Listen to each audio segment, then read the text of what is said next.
मूँगफली से किछु अच्छा बढ़िया मिठाई बनबै छी। ओहिके लेल हम मूँगफली लऽ लेलहुँ हँ। मूँगफलीके बढ़िया से भूजि लै छी छिलका उठै तक। आब छिलका उठऽ लागल तऽ ओकरा निकालि कऽ ठंडा कऽ लै छी। बढ़िया से ठंडा कऽ कऽ सब छिलका उठा लेलहुँ हँ।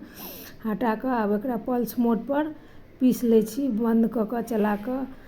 ठीक छै, आब सबटा हमर पिसा गेल। आब एकरा चालि लै छी बढ़िया से। चालि कऽ एकटा थालामे निकालि लेलहुँ हँ। आब ओहिमे 4 चम्मच करीब मिल्क पाउडर मिला देलिए।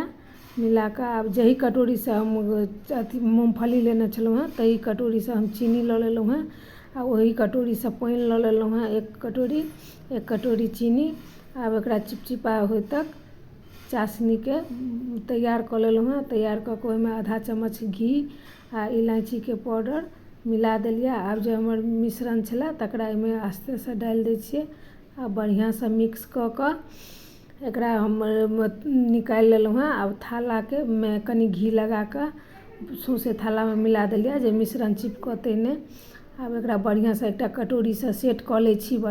सेट कऽ कऽ एकरा बाहरेमे किछु देर छोड़ि दै छियै। आब ठंडा बढ़िया से भऽ गेलै। आब अपना पसंदसँ जेहन पीस बनेबाक हुए तेहन काटि लेब। वीडियो नीक लागत तऽ लाइक सब्सक्राइब जरूर करब। Thank U.